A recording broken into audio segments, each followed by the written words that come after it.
When Deborah Borda arrived as CEO of the Los Angeles Philharmonic in 2000, she took over an artistically impressive but financially struggling orchestra. Since then, her corporate savviness has increased the orchestra's endowment from $47 million to $222 million. The LA Phil, meanwhile, has amassed the largest budget of any U.S. symphony.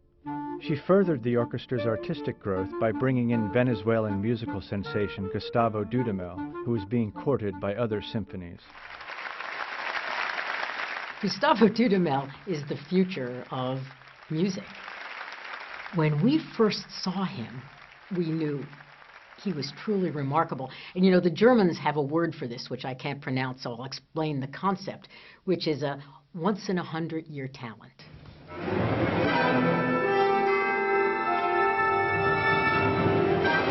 Here's a man who not only is incredibly gifted musically, but he brings a social conscience to what he does.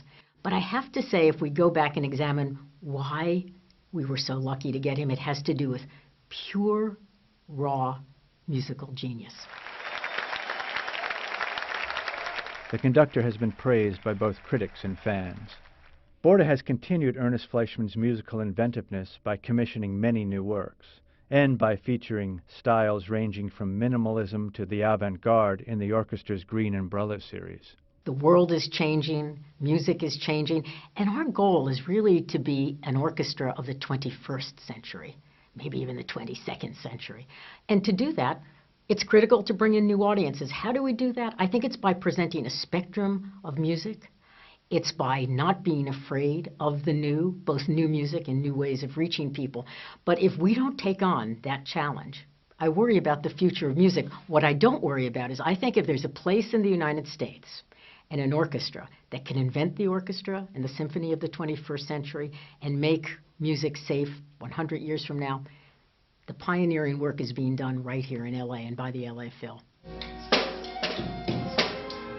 Borda also started a young musicians program, Youth Orchestra of Los Angeles, to reach out to diverse communities, especially Latinos who make up nearly 50% of the city.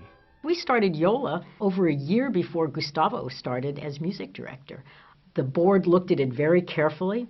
They decided it was a critical investment to make. The orchestra participated, and it is really a flagship program within the United States, as well as, of course, Los Angeles. It's a program that helps to define something that is so important to the future and to Gustavo Dudamel, the board of directors, and myself, and that is, where do we find the intersection between the artistic imperative and the social imperative? And YOLA is a beautiful example of that, and something that when I look back at my career, I think will be one of my proudest moments. YOLA represents the orchestra's move to diversify, but there are deeper challenges. The LA Phil's 50-plus member board has only 2 Latinos and no African Americans or Asians. And of the orchestra's 106 musicians, only 2 are Latino, including Dudamel. It's a challenge that all boards face. And again, as I go back to the long game, and we're making a lot of strides in this area, 20 years from now, not only will we have members of YOLA who are playing in the Los Angeles Philharmonic, we're going to have ex-members of YOLA who are members of our board. So it's a short and a long-term goal, and something we really have to work towards. Additionally, all orchestras around the country are facing the problem of keeping loyal audiences during a time when younger generations don't feel bound by traditional subscription models. The subscription model as we know it today is not going to exist 15 or 20 years from now. We're trying every conceivable way to educate people, to form a transaction with the community so that people are excited about coming to 2 of the greatest venues, I have to say, in the world.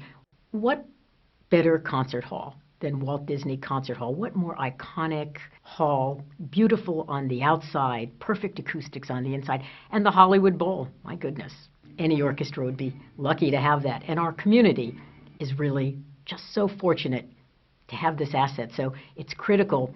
We don't just protect it, but we bring it out into the future. We nurture it. We make it 21st century.